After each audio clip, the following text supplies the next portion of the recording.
Assalamualaikum, hai, apa kabar anda semua? Bersama saya lagi Nazir bin Abdullah. Pada perkongsian kali ini saya akan kongsikan kepada anda semua bagaimanakah cara kita mencari bahan untuk jadikan kita sebagai bahan bonsai dengan gaya rough, iaitu gaya pokok tumbang, dengan cara mudah. Baiklah teman-teman, sekiranya anda ingin mengetahui bagaimanakah cara yang kita boleh lakukan untuk kita mencari bahan tersebut, pastikan anda terus mengikuti perkongsian saya ini hingga selesai. Oke, jom kita teruskan.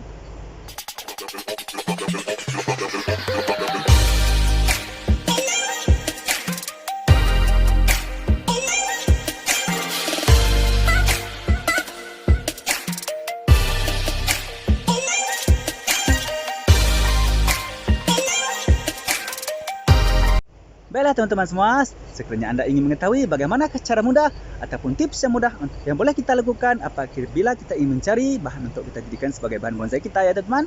Terutamanya apabila kita berjalan di dalam hutan, di tepi pantai ataupun di mana-mana tempat, sekiranya kita terjumpa ya pokok-pokok yang mempunyai bentuk atau ukuran yang sesuai dengan gaya yang kita carikan, pasti kita mengambilnya. Oke, di mana kali ini saya mau anda semua berjalan di dalam hutan ya, sambil mencari bahan-bahan untuk dijadikan bonsai. Dan saya akan kongsikan kepada anda tips yang boleh anda lakukan sekiranya anda ingin mencari bahan yang kita ingin jadikan seperti bahan bonsai gaya berbentuk rough. Oleh teman, yang pertama ya, pastikan kita mencari pokok yang sudah sentiasa tumbang di dalam hutan itu. Oke, contohnya pokok besar, apa jenis pokok ataupun kecil ataupun dahan ya yang telah tersentuh ke bahagian tanah ya dan sudah mengeluarkan akar. Contohnya macam ni kan. Saya akan bawa kepada anda semua. Ini adalah ciri pokok yang setelah saya jumpa di dalam hutan ini ya. Hutan yang berhampiran ke pantai. Saya berjalan dan jumpa pokok ini. Dan saya akan kongsikan kepada anda semua. Ini adalah pokok berbara bulu. Berbaru bulu ataupun pokok waru teman ini ya. Oke ini. Ini dia. Ini adalah pokok waru bulu ya. Ini dia teman. Ini dia. Ini adalah pokok waru bulu. Oke, nanti saya akan kongsikan kepada anda bagaimana keadaan dahan pokok ini yang telah secara tidak sengaja tersentuh ke tanah dan telah mengeluarkan akar, di mana ini sangat berpotensi untuk kita jadikan sebagai bahan bonsai kita dengan gaya rough. Baiklah teman, sama-sama kita melihat ya bagaimana keadaan dahan pokok tersebut yang tersentuh ke tanah dan mengeluarkan akar. Oke, jom teruskan. Oke teman, baiklah teman, kita lihat pokok ni ya. Ini adalah pucuk di pokok ni ya. Ini adalah pucuk pokok ni dan ini adalah batang dia teman. Ini adalah batang di pokok ni, turun ke bawah dan sini. Okey, di mana bahagian ini teman? Okey, di mana bahagian ini pokok ni teman? Ini. Okey, ini adalah pokok ni ya teman. Ini ya. Nampak tak?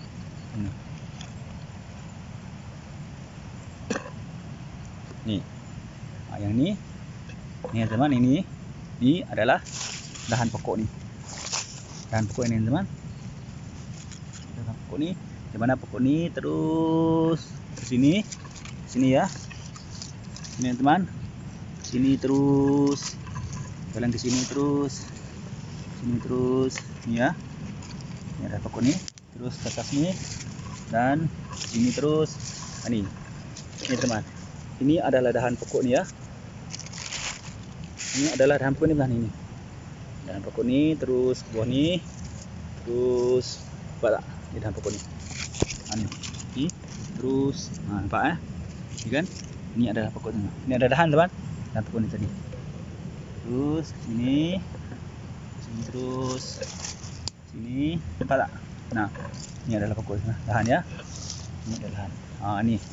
Sekarang teman tengok ni. Nampak tak akar ni kan? Akar daripada dahan pokok ni. Ini adalah akar daripada dahan pokok ni.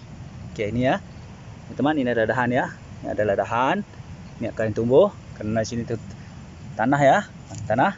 Karena kita akan ambil bahagian ini nanti. Teman-teman nampak tak tanah? Ni nampak berfungsi hidup apabila kita nak tanam ni teman. Ni akan mudah untuk kita membuat gaya bonsai dengan gaya rough ataupun gaya pokok tumbang teman. Di mana nanti pucuk-pucuk tunas baru akan tumbuh di sini nanti. Baik, ini adalah dahan ya teman. Ini bukan akar, ini ada dahan ya. Berfungsi akan tumbuh. Nanti kita akan potong di sini ya. Kita akan potong di sini dan kita akan potong di sini nanti. Oke, di sini ya, di sini. Nanti saya akan berbalik dan saya akan kongsikan kepada teman-teman bagaimana cara kita menanam dahan daripada pokok berbara bulu atau pokok waru ini nanti. Oke, baiklah teman-teman, itulah cara teman-teman bagaimanakah tips yang kita boleh lakukan ya apabila kita berjalan di dalam hutan, apabila kita berjumpa dengan pokok yang macam tu, tidak kira ya teman, sama ada pokok barabulu, pokok waru ataupun apa jenis pokok ya teman, kiranya kita mendapati ada dahan yang sudah tumbang tersentuh ke tanah ya teman, kita ambil lah dan kita akan jadikan sebagai, pastikan ya teman dahan tersebut sudah mengeluarkan akar ya teman. Ini adalah untuk memudahkan kita menanam nanti. Ini adalah untuk memastikan ratusan tumbuhnya dahan yang kita tanam nanti ya teman. Oke, baiklah teman-teman ya, sekarang saya akan potong ya. Kita akan potong, kita akan ambil dahan pokok ni ya. Kita akan balik nanti saya akan kongsikan kepada teman bagaimana cara kita menanam pula ya dahan yang kita ambil ini nanti. Baiklah teman, kita potong dulu ya. Oke. Baiklah teman, saya akan potong sekarang ya dahan pokok ni. Oke, kita cuma memerlukan gergaji ya teman, potong.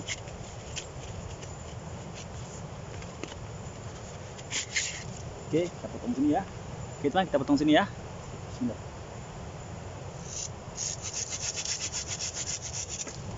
Kita tak perlu mengambil begitu panjang teman, kita sekadar ambil berapa yang kita mau saja ya, berapa panjang ataupun besar kita mau.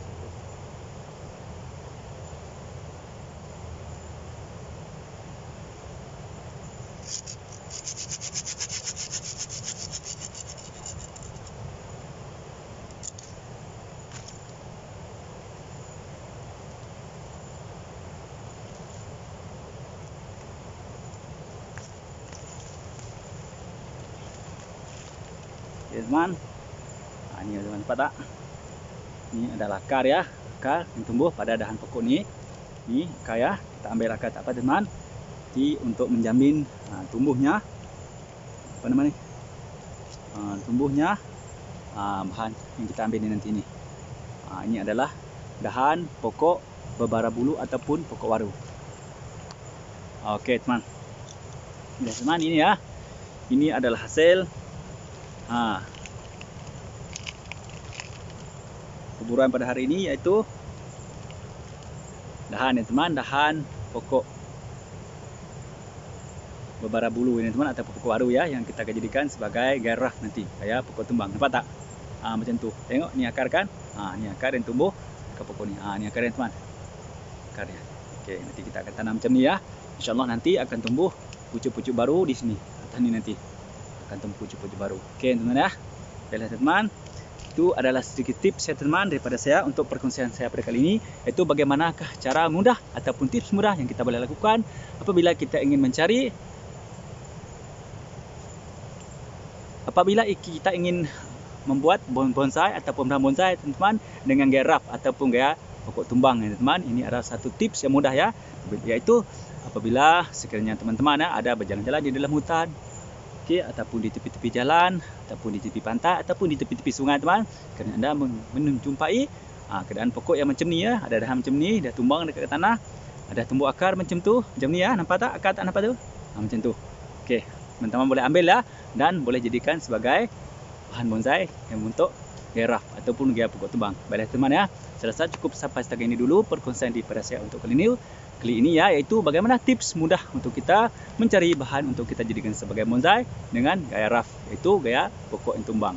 InsyaAllah teman ya, nanti saya akan kongsikan pada teman-teman bagaimana cara kita menanam bahan bonsai yang kita dapat hasil perburuan hari ini. Baiklah teman ya, seperti biasa teman, sekiranya anda merasakan ya, baiklah teman, saya ucapkan terima kasih kepada semua ya kerana sudi mengikuti perkongsian saya pada kali ini dari mula hingga selesai, yaitu bagaimana cara tips ataupun cara mudah untuk kita mencari bahan bonsai dengan gaya raft untuk kita jadikan sebagai salah satu koleksi bahan bonsai kita teman ya. Dan seperti biasa teman, sekiranya anda merasakan perkongsian daripada saya pada kali ini bermanfaat kepada anda ya, sila klik tombol subscribe dan tekan tombol lonceng supaya anda menjadi orang pertama mendapat mengikuti perkongsian terbaru pada channel saya ini ya teman, terutamanya berkaitan alam pembonsaian. Biar anda yang masih pemula juga seperti saya teman. Baiklah teman, sekiranya anda ada memiliki persoalan ataupun pertanyaan ya teman, ataupun cadangan, sila tulis di ruang komen ya. InsyaAllah saya akan cuba menjawab pertanyaan. Dan terima kasih saya ucapkan kepada teman-teman semua kerana sudi mengikuti perkongsian saya pada kali ini dari mula hingga selesai. Dan saya juga mengucapkan terima kasih kepada teman kerana anda telah pun subscribe, membantu menyokong channel saya ini. InsyaAllah saya akan kongsikan kepada anda apa-apa lagi berkaitan dengan alam perbonsaian ini teman. Sama-sama lah kita ya teman, berkongsi pengalaman, berkongsi ilmu yang manfaat terutamanya alam pembonsaian teman. Mudah-mudahan kita juga mendapat manfaatnya insyaallah teman ya. Baiklah teman, jangan lupa share teman. Saya kongsikan perkongsian ini. Mudah-mudahan kawan kita, teman-teman kita yang lain juga yang semua mempunyai minat yang sama kepada alam pembonsaian akan mendapat manfaatnya. Baiklah teman ya. Seperti biasa teman, sebelum saya mengakhiri perkongsian pada kali ini, mari kita sama-sama bersahabat kepada kasih kita Nabi Muhammad SAW. Bismillahirrahmanirrahim. Allahumma salli ala sayyidina Muhammad wa ala alihi wa sahbihi wa barik wa sallim. Mudah-mudahan kita sama mendapat syafaatnya dari dunia sampai akhirat insyaallah. Amin ya rabbal alamin. Baiklah teman, cukup sampai setakat ini dulu ya untuk perkongsian saya pada kali ini, yaitu bagaimana tips ataupun cara mudah untuk kita mencari bahan bonsai kita dengan cara raft ataupun dia buku tumbang ya. Baiklah teman, berjumpa lagi di perkongsian yang akan datang insyaallah ya. Salam satu hobi, salam bonsai, bye bye.